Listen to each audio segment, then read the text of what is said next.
सभी प्रतियोगी परीक्षाओं की निःशुल्क तैयारी करने के लिए आज ही हमारे YouTube चैनल प्रबोध क्लासेज को सब्सक्राइब करें। साथियों, सभी प्रतियोगी परीक्षाओं की निःशुल्क तैयारी जो वादा किया है वो निभाना पड़ेगा। हाँ तो दोस्तों, हमने आपसे वादा किया था कि 10,000 प्रश्नोत्तरी जो बायोलॉजी की है वो हम लोग रेगुलर रखेंगे। बिल्कुल, आप लोगों का प्यार जो है हमें खींच के लेके आ जाता है और कहता है भाई नहीं, करना ही है हमको आपको लोगों के लिए।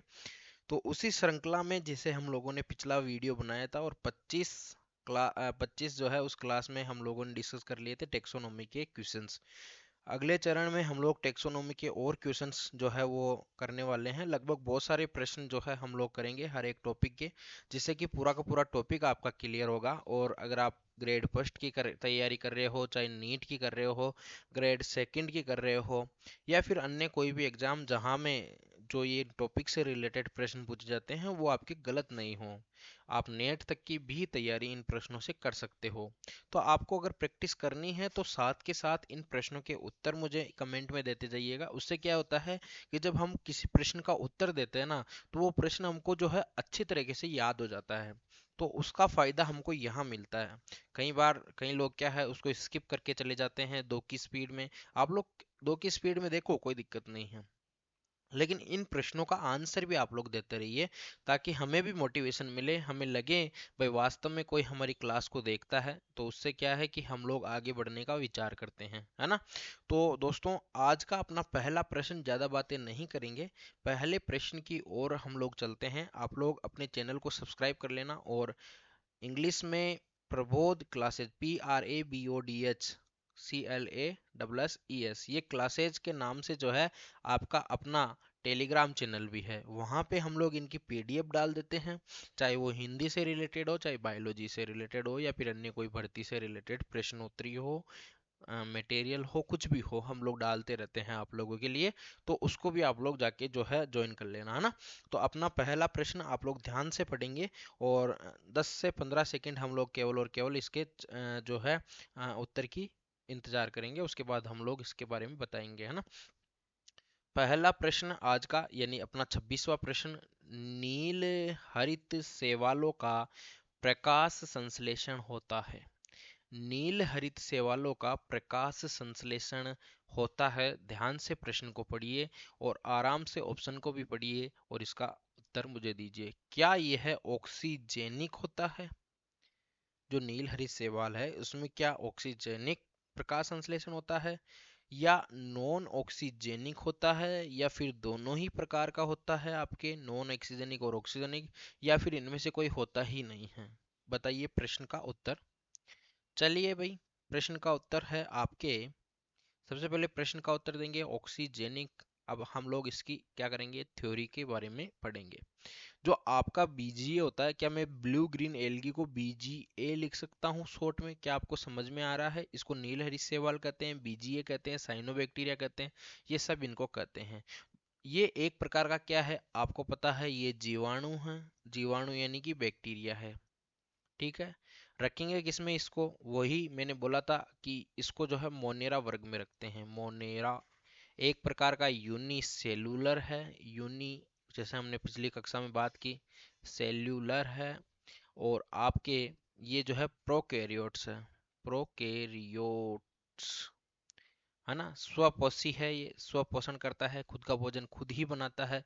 तो इसमें ये जो जीवाणु होते हैं ये दो प्रकार के होते हैं।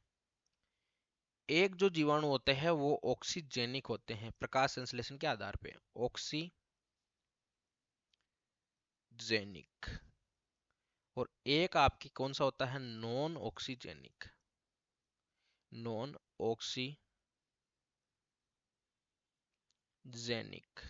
है ना।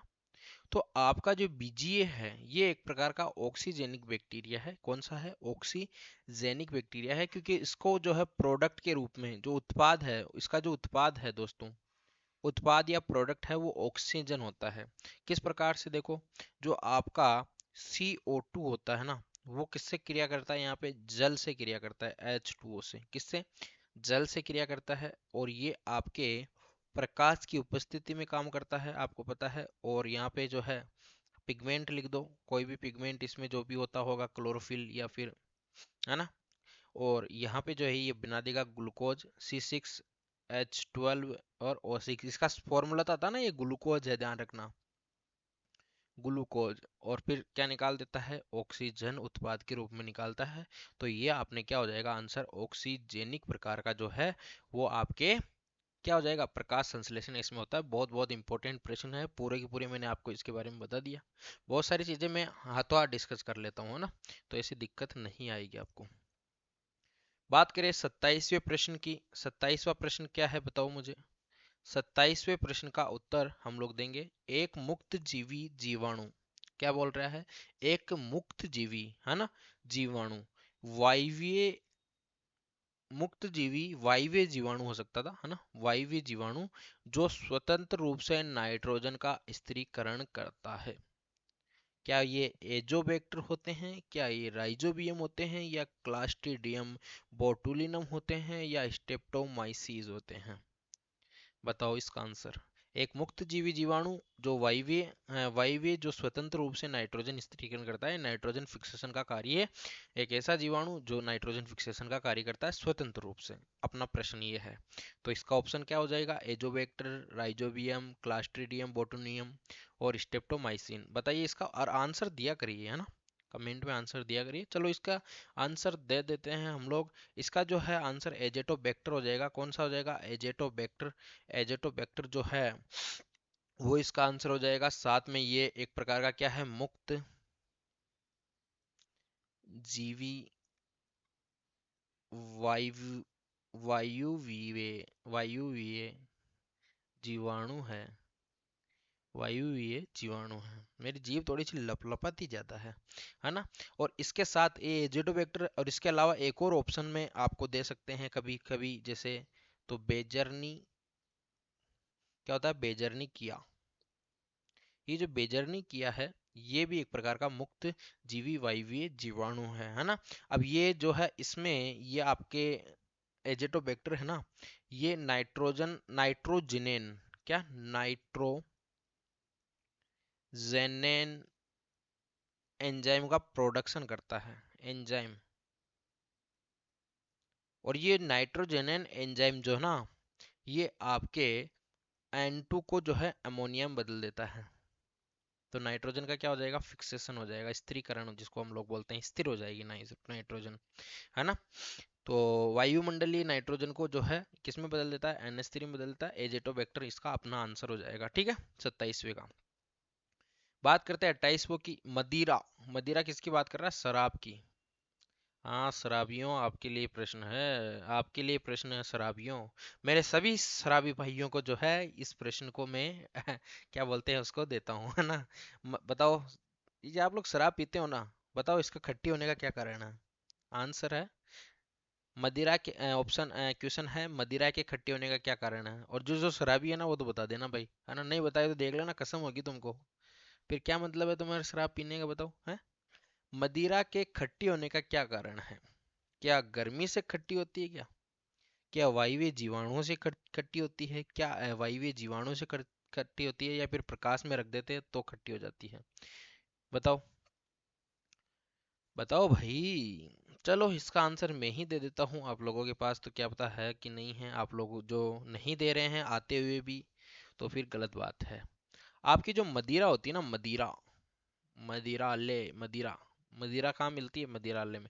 ये जो मदिरा जो होती है ना, ये किण्वन की प्रक्रिया द्वारा बढ़ती है, किण्वन, किण्वन, किण्वन, किण्वन की प्रक्रिया द्वारा बनती है। मतलब आपके जो फ्रूट वगैरह होते हैं उनको सड़ा गला के उनका किण्वन करके जो है इसको बनाते हैं। फिर इसमें जो है इथेनॉल मिलाते हैं। क्या मिलाते हैं, इथेनॉल मिलाते हैं, इथेनॉल मिलाते हैं, क्या मिलाते हैं, इथेनॉल मिलाते हैं। और ये जो है ये जब वायु के संपर्क में आती है तो इसमें अवायवीय जीवाणु मिल जाते हैं। कौन मिल जाते हैं, अवायवीय, अवायवीय जीवाणु, बैक्टीरिया। ये क्या कर देते हैं, इसमें जो है इथेनोइक अम्ल का निर्माण कर देते हैं। इथेनोइक एसिड या अम्ल का निर्माण कर देते हैं। अम्ल स्वाद में खट्टे होते हैं। तो यहाँ अपने आंसर हो जाएगा अवायवीय जीवाणु जो है वो आपके शराब को खट्टी कर देते हैं। कौन कर देते हैं? अवायवीय जीवाणु आपके शराब को खट्टी कर देते हैं। अगले प्रश्न का उत्तर दे दीजिए मुझे। जब तक मैं पानी पीता हूँ, जब तक क्वेश्चन को पढ़िए और उत्तर दीजिए।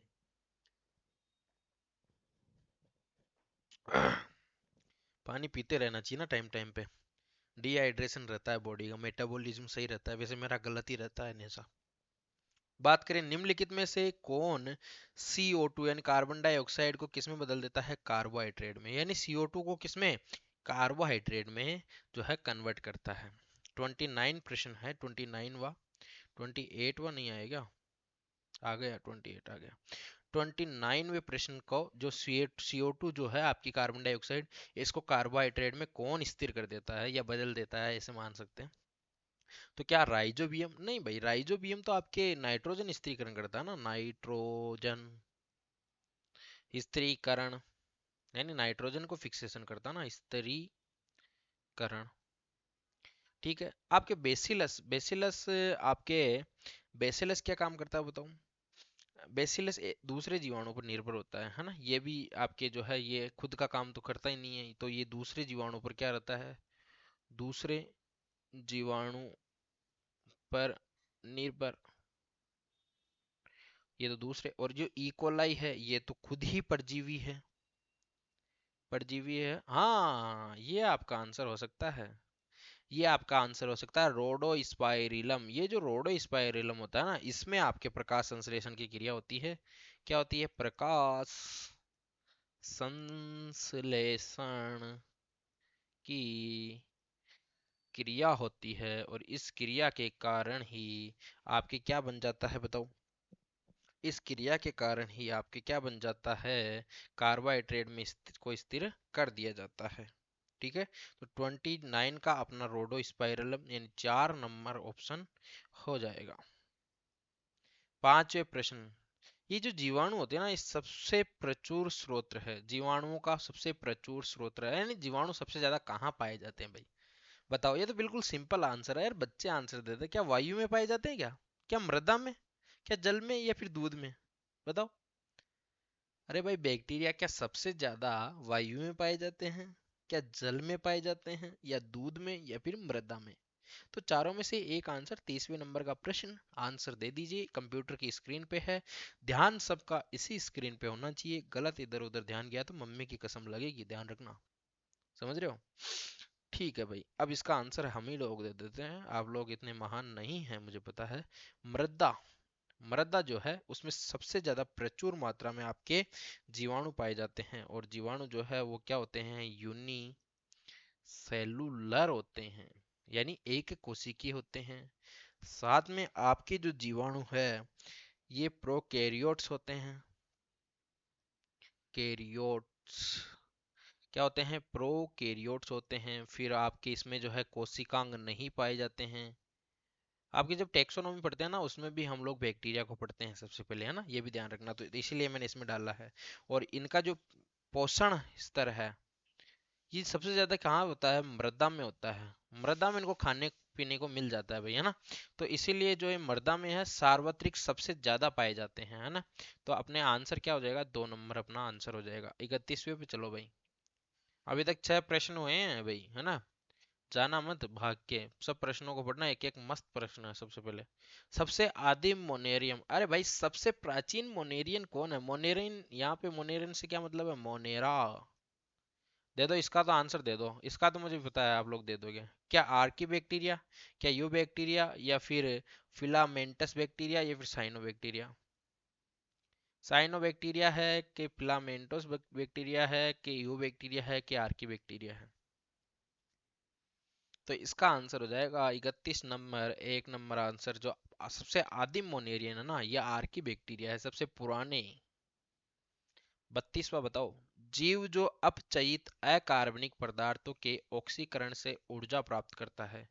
ऐसा जीव जो अपचयित अकार्बनिक पदार्थों के ऑक्सीकरण से ऊर्जा प्राप्त करता है, क्या ऐसे जीव को आप प्रकाश स्वपोषित कहते हैं, क्या मृत जंतु सम कहते हैं, या रसायन स्वपोषित कहते हैं, या फिर परपोषित कहते हैं?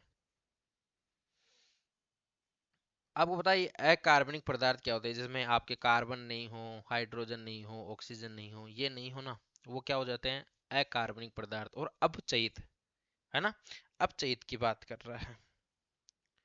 तो बहुत सारे जो होते हैं ना, वो प्रकाश संश्लेषण की क्रिया के द्वारा आपके क्या करते हैं, ये एक प्रकार से क्या है, रासायनिक स्वपोषित होते हैं। प्रकाश संश्लेषण नहीं होता है यहाँ पे, रसायनों के द्वारा क्या होता है, फीडिंग होती है, रसायनों द्वारा फीडिंग होती है। तो 3 नंबर यहाँ पे आंसर हो जाएगा, 32वें का 3, रसायनों द्वारा स्वपोषित होता है। यानी रसायन ऊर्जा के द्वारा क्या करते हैं, ये भोजन का निर्माण करते हैं। तो मैं यहाँ लिख दूं क्या, रसायन ऊर्जा द्वारा भोजन का निर्माण। तो आंसर हो जाएगा रसायन स्वपोषित। ठीक है। 33 नंबर प्रश्न, गोबर गैस संयंत्र में काम आने वाले जीवाणु। तो चलो इसका आंसर दो, मेथेनोजन, नाइट्रिकारी जीवाणु, अमोनिकारी जीवाणु, वी नाइट्रिकारी जीवाणु। तो सीधी सी बात है भाई, गोबर गैस में मेथेन पाई जाती है ना, गोबर गैस यानी एज ए मेथेन। गोबर गैस को क्या कहते हैं, मेथेन। और मेथेन बनाने वाले को क्या कहते हैं, मेथेनोजन। यानी कि अपना आंसर क्या हो जाएगा, 1 नंबर, है ना, 1 नंबर। और ये जो मेथेनोजन होते हैं, ये कहाँ पाए जाते हैं आपके, जैसे कोई भैंस हो गई, केटल्स जितने भी है ना, बकरी हो गई आपके, आपके गाय हो गई, जो जो गोबर वगैरह देते हैं ना, अब इन सब के आंतों में पाए जाते हैं। कहाँ पाए जाते हैं, आंतों में। कहाँ पाए जाते हैं, आंतों में, है ना। और ये एनोक्सी श्वसन की क्रिया होती है ना, एनोक्सी नाम सुना हो ना, एनोक्सी श्वसन की क्रिया, अनोक्सी श्वसन की क्रिया जब होती है ना, तो इसके द्वारा ये जो है CO2 और मेथेन जो है, क्या निकाल देते हैं, CO2, वह मीथेन का उत्पादन कर देते हैं, मेथेन, है ना, मेथेन का उत्पादन करते हैं। तो ये मेथेन जो है, उससे अपन बहुत सारे काम करते हैं, जैसे आपके लाइट का काम भी हो जाता है इससे, गैस भी जल जाती है ना। तो मेथेन बहुत सारा काम करती है ये, है ना।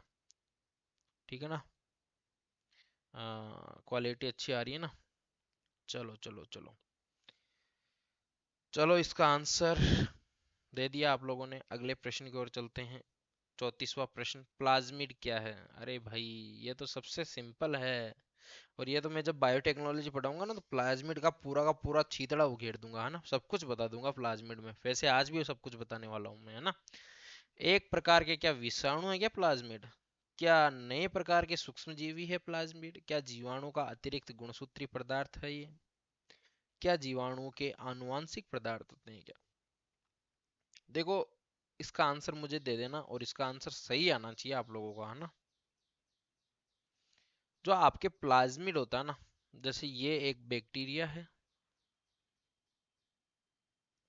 ये एक बैक्टीरिया है ना। अब इसको मैं थोड़ा सा गहरा करूंगा, और गहरा करके फिर बनाऊंगा इसको।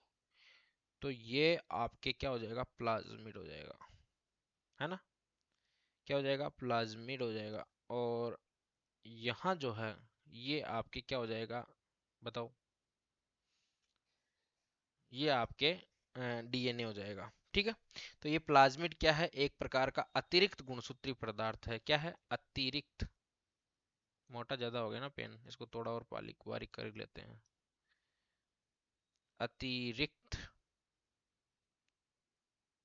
गुणसूत्रीय पदार्थ है। और ये जो है ना, एक बैक्टीरिया में जो है, वो एक भी हो सकता है, और 1 से 40 तक हो सकता है प्लाज्मिड, है ना। और आपको और बता दूं कि ये जो है सर्कुलर डबल स्टैंडर्ड DNA होता है। सर्कुलर डबल, यानी DS डबल स्टैंडर्ड DNA होता है। क्या होता है, सर्कुलर डबल स्टैंडर्ड DNA होता है। ऑटो ऑटोनोमसली रेप्लिकेट होता है, रेप्लिकेट होता है। और इसको एक्स्ट्रा क्रोमोसोमल पार्ट तो बोलते ही हैं। तो अपने आंसर क्या आ जाएगा, एक प्रकार का विषाणु नहीं है भाई, ये मैंने नहीं लगाया, ध्यान रखना। ये नए प्रकार के सूक्ष्म जीव नहीं है। जीवाणु में आनुवांशिक पदार्थ जो है, ये नहीं है। तो अपने पास आंसर आ जाएगा तीसरा, जीवाणु के अतिरिक्त गुणसूत्री पदार्थ। थोड़ा सा बोरिंग तो नहीं हो रहे हो ना, बोरिंग हो रहे हो तो गाना सुना दूं, बताओ एक। गाने नहीं सुनाने के लिए आया हूँ, पढ़ाने के लिए आया हूँ, समझ रहे हो। एक मुक्त जीवी जीवन, अरे एक क्वेश्चन वापस आ गया यार, टाइपिंग करने वाला देख लिया करो भाई, देखो। तो इसका आंसर एजेटो वेक्टर हो जाएगा। 36वां कवच युक्त शैवाल है, वेरी वेरी इंपॉर्टेंट, लगा लेना इस प्रश्न को। कवच युक्त शैवाल जो होते हैं ना, वो कौन होते हैं? कवच युक्त शैवाल। क्या डाइनोफ्लेजिलेट होते हैं, क्या यूग्लिनोइड्स होते हैं, क्या रेड एल्गी होते हैं, क्या साइनोबैक्टीरिया होते हैं? बताओ। क्या क्या डाइनोफ्लेजिलेट होते हैं, क्या यूग्लिनोइड्स होते हैं, क्या रेड एल्गी होते हैं, या फिर साइनोबैक्टीरिया होते हैं? चलो, इसका आंसर जो हो जाएगा वो डाइनोफ्लेजिलेट हो जाएगा, क्योंकि कवच युक्त जो झिल्ली होती है ना, वो इसमें होती है, यानी कि इसमें जो है कवच पाया जाता है झिल्लियों में। ठीक है, कवच पाया जाता है झिल्लियों में, ठीक है। अत्यंत मोटी झिल्लियां होती है तो कवच के रूप में कार्य करती है। 37वां प्रश्न, डाइटम्स अन्य शैवालों की तुलना में आसानी से अपघटित नहीं होते हैं। क्यों नहीं होते हैं? क्योंकि उनकी कोशिकाएं जल रोधी होती है। क्या उनकी भित्तियां जो है श्लेष्मा युक्त होती है क्या? या फिर उनकी भित्तियां जो है अत्यधिक सिलिका पाई जाती है उसमें, या फिर वे निर्जीव होती है? बताओ इसका आंसर। डाइटम्स, डाइटम्स की बात कर रहे हैं, अन्य ये सूक्ष्म जीव होते हैं, एक्स्ट्रा आपके अत्यंत सूक्ष्म जीव बोल सकते हैं हम लोग। अन्य शैवालों की तुलना में, अन्य जो शैवाल्स होते हैं उनकी तुलना में जो है अपघटित नहीं होते हैं।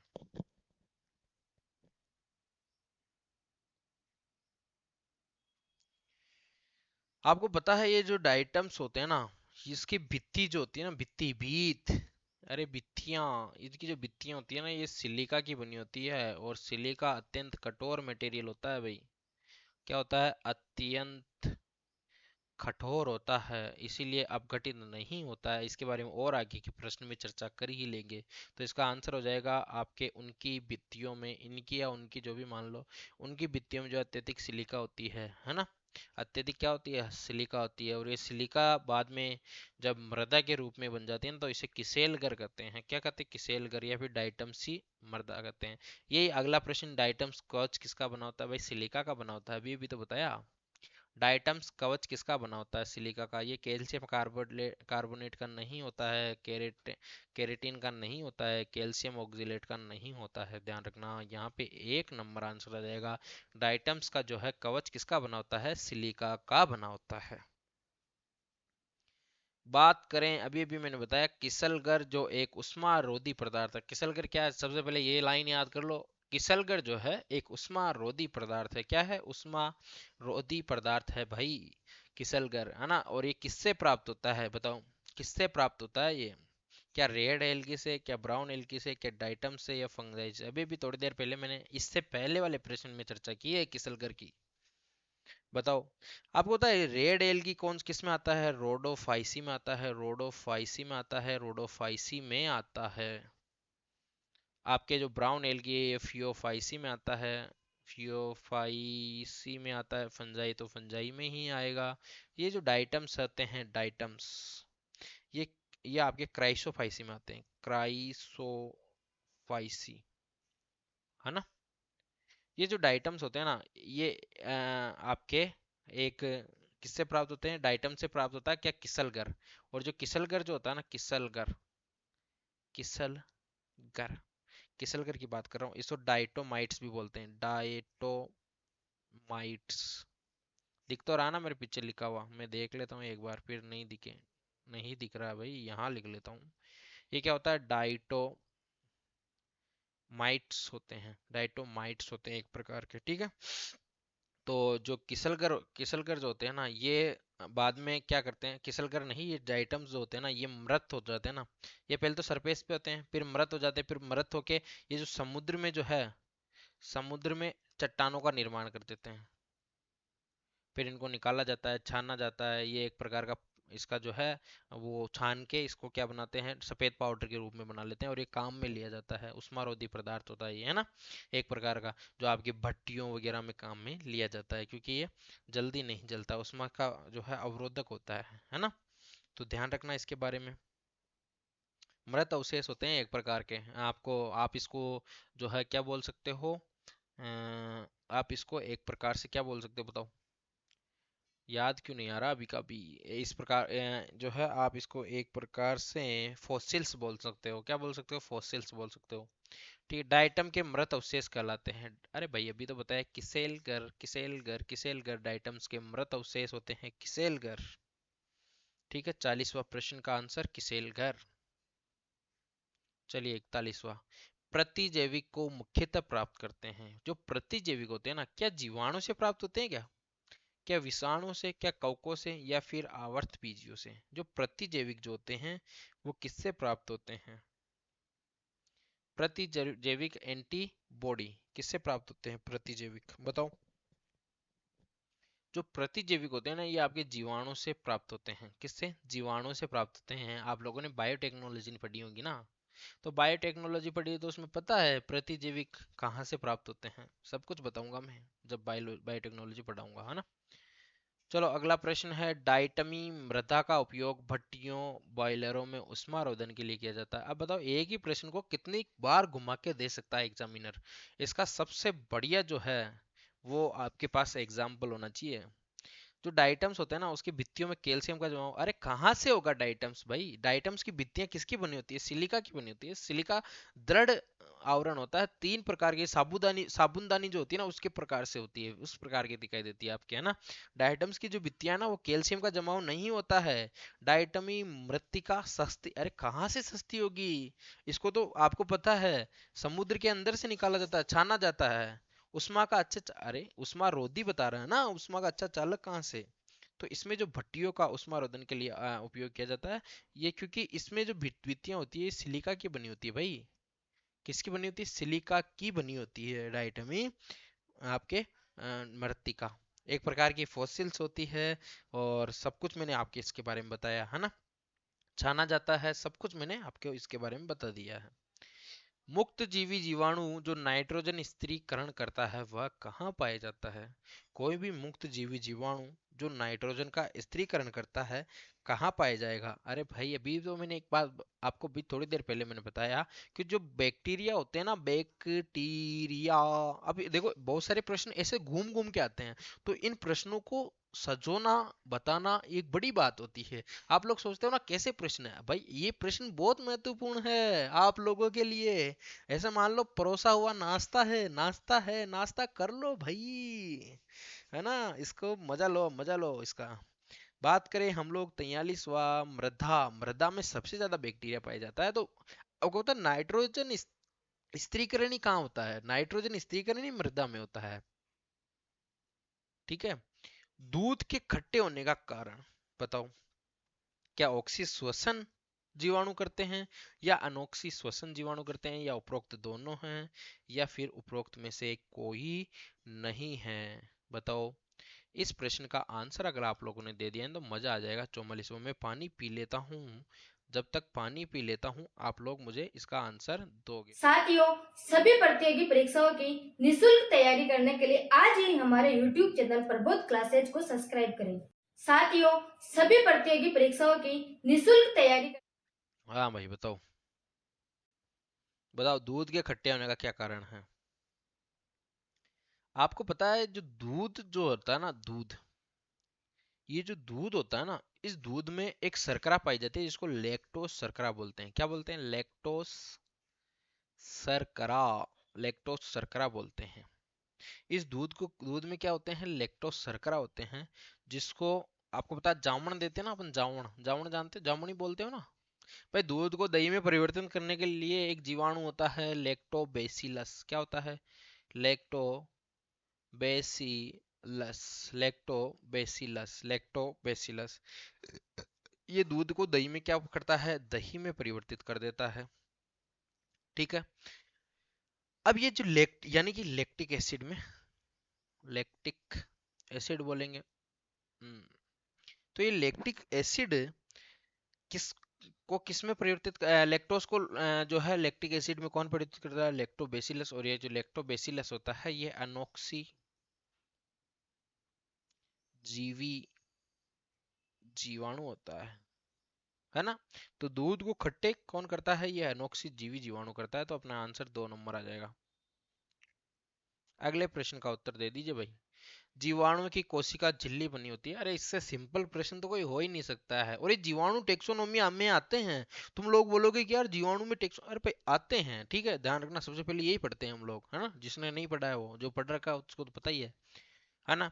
जो सेलुलोज वो लिपिड की बनी होती है क्या? क्या काइटिन की बनी होती है? कोशिका झिल्ली की बात कर रहा है, यानी कि किसकी? सेल मेम्ब्रेन, जिसको आप लोग प्लाज्मा मेम्ब्रेन भी बोलते हैं, ध्यान रखना। प्लाज्मा मेम्ब्रेन पाई जाती है आपके जीवाणुओं के कोशिका झिल्ली को बोलते हैं, है ना। ठीक है, तो सेलुलोज या लिपिड, काइटिन या लिपिड या प्रोटीन या सेलुलोज, बताओ। तो इसका आंसर अपने पास आ जाएगा 3 नंबर।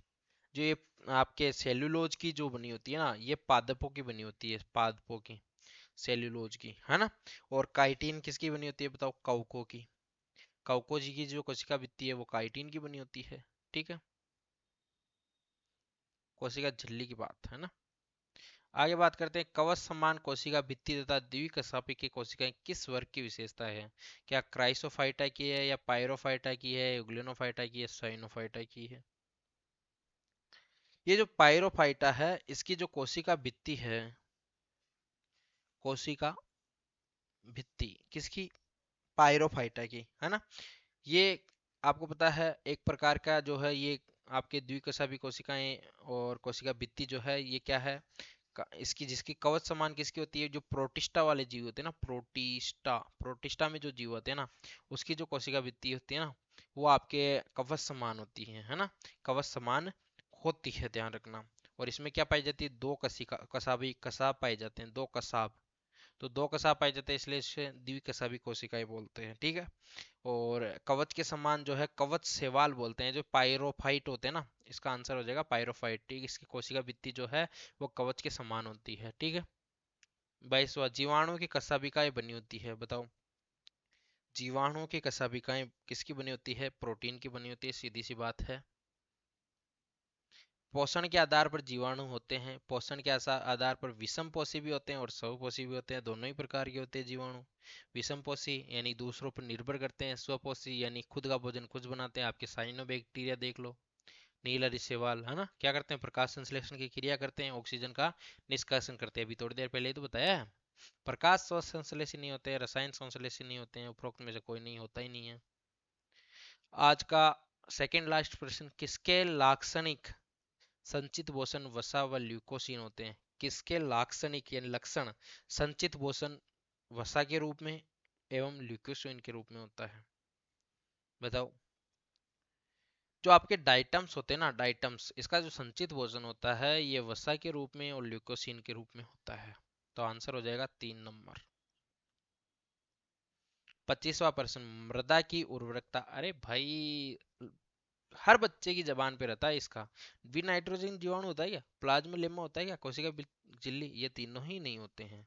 जो आपका नाइट्रोजन स्थिरीकरण जीवाणु होता है ये मृदा की उर्वरकता को बढ़ाता है। क्या करता है ये? नाइट्रोजन, नाइट्रोजन का फिक्सेशन करता है, नाइट्रोजन का क्या करता है? स्त्रीकरण करता है। क्या करता है? स्त्रीकरण करता है नाइट्रोजन का। कौन करता है? आपके नाइट्रोजन स्त्रीकारक जीवाणु, है ना। अब इसमें बहुत सारे आ जाते हैं, एजेटोबैक्टर मान लो, एजेटोबैक्टर, आपके राइजोबियम होता है, राइजो बीएम होता है, बीएम होता है, एनाबिना होता है, नोस्टॉक होता है, बहुत सारे होते हैं, ठीक है।